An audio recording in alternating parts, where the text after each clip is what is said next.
नमस्कार साथियों, मैं यूसुफ एक बार फिर आप सभी के सामने एक नए टॉपिक के साथ। प्यारे बच्चों, आज हम डिस्कस करने वाले हैं प्रेजेंट परफेक्ट टेंस। हमने पहली क्लास में प्रेजेंट इंडेफिनिट को डिस्कस किया था, दूसरी क्लास में प्रेजेंट कॉन्टिन्यूस को डिस्कस किया था और आज इस क्लास में, जो कि तीसरी क्लास है, इसमें हम किसको डिस्कस करने वाले हैं? प्रेजेंट परफेक्ट को डिस्कस करने वाले हैं। तो प्यारे बच्चों, हम सभी को सबसे पहले ये पता होना चाहिए कि प्रेजेंट परफेक्ट की पहचान क्या होती है। प्रेजेंट परफेक्ट की पहचान होती है कि अगर कोई भी या किसी भी हिंदी के सेंटेंस के एंड में चुका है, चुकी है या चुके हैं आ जाता है तो वह सेंटेंस प्रेजेंट परफेक्ट में बनाया जाएगा। इसके अलावा खाया है, पिया है, दी है, ली है, इस तरह के वर्ड्स और आ जाते हैं तो वह किस में जाएगा? प्रेजेंट परफेक्ट में ही बनाए जाएंगे। क्लियर है? क्योंकि इन वाक्यों से या इन वर्ड से हमें पता चलता है कि हमारा जो कार्य है प्रेजेंट टाइम का, वह कार्य कंप्लीट हो चुका है। क्लियर है? कोई भी ऐसा कार्य जो प्रेजेंट टाइम में कंप्लीट है या कंप्लीट हो चुका है, वह कार्य या वह सेंटेंस प्रेजेंट परफेक्ट में बनाया जाता है। क्लियर है?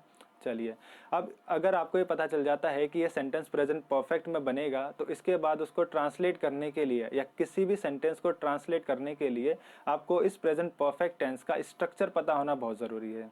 तो प्यारे साथियों, अपनी स्क्रीन पर आप देख सकते हैं प्रेजेंट परफेक्ट का स्ट्रक्चर है। सबसे पहले आपको सब्जेक्ट का यूज़ करना है, उसके बाद आपको हेल्पिंग वर्ब का यूज़ करना है और हेल्पिंग वर्ब यहाँ पर हैज़ और हैव दो दे रखी है। अब कहाँ पर हैज़ लगेगा और कहाँ पर हैव लगेगा इसको हम अभी डिस्कस कर लेंगे।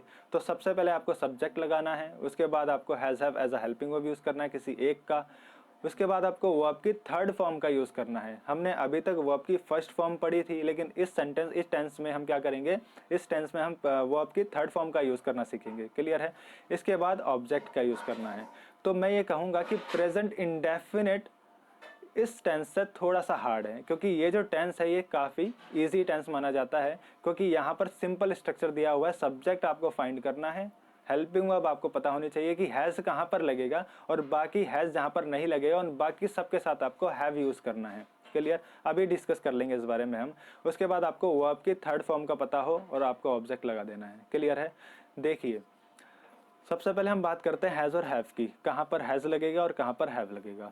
अगर आपके पास सब्जेक्ट थर्ड पर्सन सिंगुलर है, क्या है? अगर आपके पास सब्जेक्ट थर्ड पर्सन सिंगुलर है तो वहाँ पर आपको हैज़ का यूज़ करना है, और जहाँ पर आपको हैज़ का यूज़ नहीं करना वहाँ पर आपको हैव का यूज़ करना है। इसका मतलब क्या हुआ कि थर्ड पर्सन सिंगुलर, अगर आपका सब्जेक्ट थर्ड पर्सन सिंगुलर नहीं है, बाकी कुछ भी है, चाहे फर्स्ट पर्सन है, चाहे सेकंड पर्सन है, चाहे प्लूरल है, कुछ भी है थर्ड पर्सन सिंगुलर को छोड़ के, तो वहां पर सब के साथ आपको हैव का यूज करना है। क्लियर है?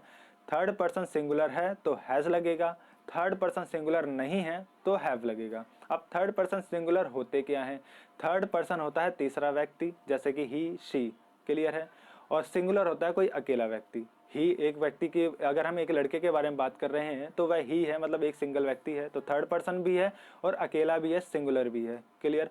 तो थर्ड पर्सन प्लस सिंगुलर अगर सब्जेक्ट है तो हैज़ का यूज़ करना है एज अ हेल्पिंग वर्ब, और अगर सब्जेक्ट थर्ड पर्सन सिंगुलर नहीं है तो हैव का यूज़ करना है। फिर चाहे सब्जेक्ट आई हो, वी हो, यू हो या दे हो या दो व्यक्तियों का नाम हो, ठीक है, सब्जेक्ट के रूप में, तो आपको हैव का यूज़ करना है, हैज़ का नहीं। हैज़ का यूज़ सिर्फ थर्ड पर्सन सिंगुलर के साथ होगा। बात क्लियर है? चलिए, इसके बाद आपको वर्ब की थर्ड फॉर्म का यूज़ करना है। क्लियर? चलिए, अब एक दो एग्जांपल्स हम बनाकर देख लेते हैं किस तरीके से हम इनको ट्रांसलेट करेंगे इंग्लिश लैंग्वेज में। जरा एक बार देख लेते हैं। देखिए, आपकी स्क्रीन पर पहला सेंटेंस, पहला एग्जाम्पल दिया हुआ है, मैं आपको पढ़ा चुका हूँ। क्या दिया हुआ है? मैं आपको पढ़ा चुका हूँ। अब सबसे पहले आपको क्या करना है? इसकी पहचान देखनी है, क्या ये प्रेजेंट परफेक्ट में बनेगा या नहीं बनेगा। तो मैं आपको पढ़ा चुका हूँ, ठीक है, तो यहाँ पर पहचान क्या है? इस सेंटेंस के एंड में जाओगे तो आपको दिखेगा चुका हूँ, काम कंप्लीट है प्रेजेंट में। क्लियर? काम कंप्लीट है प्रेजेंट में, तो इसका मतलब प्रेजेंट परफेक्ट में बनेगा, क्योंकि परफेक्ट का मतलब काम कंप्लीट, परफेक्ट हो चुका है, कंप्लीटेड है। क्लियर है? तो ये प्रेजेंट परफेक्ट में बनने वाला है। अब प्रेजेंट परफेक्ट में बनाने के लिए आपको स्ट्रक्चर फॉलो करना होगा। स्ट्रक्चर क्या है? सब्जेक्ट सबसे पहले लगाना है। तो मैं आपको पढ़ा चुका हूँ, इसमें सब्जेक्ट क्या है? आई है, क्योंकि पढ़ाने का काम किसने किया है? आई ने किया है। सब्जेक्ट होता क्या है? काम करने वाला। अगर जिस व्यक्ति को या किसी बच्चे को नहीं पता कि सब्जेक्ट किसे कहते हैं, तो सब्जेक्ट होता है कर्ता, काम करने वाला। तो इस सेंटेंस में काम किसने किया है? कंप्लीट कर लिया, पढ़ा चुका है। कौन पढ़ा चुका है? आई पढ़ा चुका है, मतलब मैं पढ़ा चुका हूँ। क्लियर? मैं मतलब आई। तो सब्जेक्ट क्या हो गया, आई हो गया। इसके बाद आपको क्या करना है, हेल्पिंग वर्ब का सिलेक्शन करना है कि भैया हैज़ लगेगा या हैव लगेगा। तो आई के साथ मैंने अभी थोड़ी देर पहले आपको बताया कि अगर सब्जेक्ट आपका थर्ड पर्सन सिंगुलर है तो हैज़ का यूज़ करना है, और अगर सब्जेक्ट थर्ड पर्सन सिंगुलर नहीं है तो हैव का यूज़ करना है।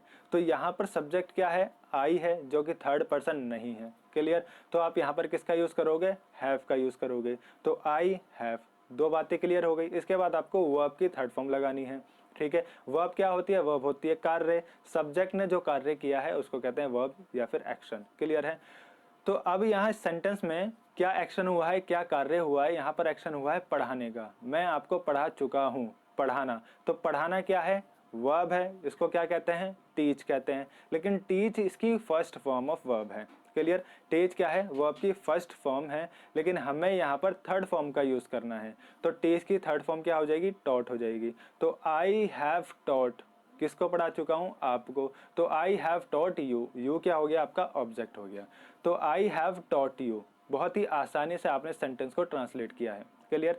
एक दूसरा एग्जांपल देख लेते हैं, फिर आपका ये टेंस भी क्लियर हो जाएगा। फिर नेगेटिव और इंटेरोगेटिव की थोड़ी सी बातें कर लेंगे। क्लियर।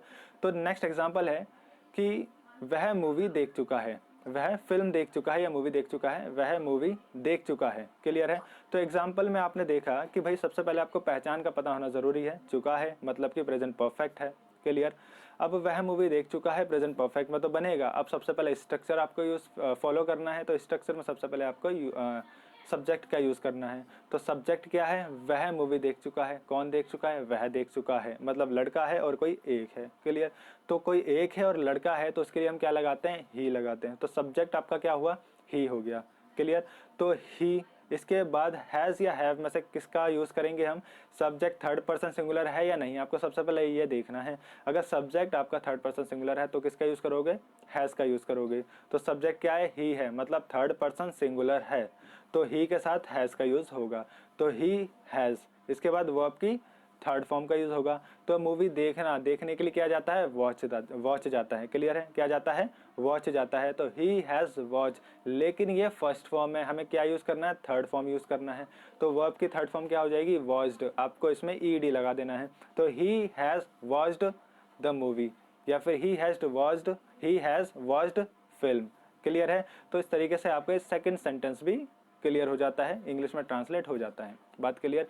तो इस तरीके से आपके सेंटेंस ट्रांसलेट होंगे। अब थोड़ी सी बात करते हैं नेगेटिव की और इंटेरोगेटिव की।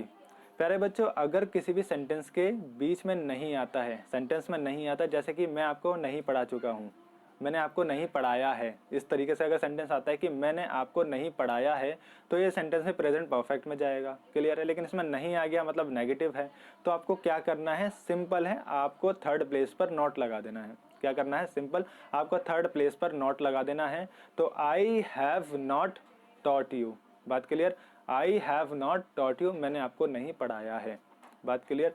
अगर मैं यहाँ पर इंटेरोगेटिव की बात करूँ, क्या मैंने आपको पढ़ाया है, क्या मैं आपको पढ़ा चुका हूँ, इस तरीके से अगर सेंटेंस बनता है, दोनों ही तरह के सेंटेंस क्या है, प्रेजेंट परफेक्ट के हैं। बात क्लियर। क्योंकि काम कंप्लीशन की बात हो रही है यहाँ पर। क्या मैं आपको पढ़ा चुका हूँ या क्या मैंने आपको पढ़ाया है, तो इस तरह के सेंटेंस आपको कहाँ, प्रेजेंट परफेक्ट में ही बनाने हैं। अब इसमें क्या से स्टार्टिंग हो रही है, जो कि इंटेरोगेटिव में जाएगा, क्योंकि क्वेश्चन इसमें पूछा गया है। तो इंटेरोगेटिव में जा रहा है और स्टार्टिंग क्या से हो रही है, इसका मतलब यह हुआ आपको सब्जेक्ट से पहले हेल्पिंग वर्ब का यूज करना है। अब मैंने एग्जाम्पल क्या दिया है, क्या मैं आपको पढ़ा चुका हूँ, तो यहाँ पर सब्जेक्ट क्या है, आई है, लेकिन आई से पहले, सब्जेक्ट से पहले आपको किसका यूज करना है, हेल्पिंग वर्ब का यूज करना है। और helping verb according to subject आपको यूज करना है। तो सब्जेक्ट क्या है, आई के साथ क्या आता है, हैव आता है। तो हैव को आपको आई से पहले यूज कर देना है। तो हैव आई टॉट यू, इस तरीके से आपका ये सेंटेंस भी कंप्लीट हो जाता है। हैव आई टॉट यू, क्या मैं आपको पढ़ा चुका हूँ, या फिर क्या मैंने आपको पढ़ाया है। बात क्लियर है। चलिए आज के लिए इतना ही। अगर वीडियो आपको अच्छी लगी है, समझ में आया है, तो आप इस वीडियो को लाइक कीजिए, ज़्यादा से ज़्यादा शेयर कीजिए और चैनल को सब्सक्राइब जरूर कर लेना, ताकि कोई भी नई वीडियो आए तो आप तक नोटिफिकेशन पहुंच जाए। लेकिन उसके लिए आपको क्या करना पड़ेगा, सब्सक्राइब के साथ साथ आपको बेल आइकन भी दबाना पड़ेगा। क्लियर है। चलिए, थैंक यू।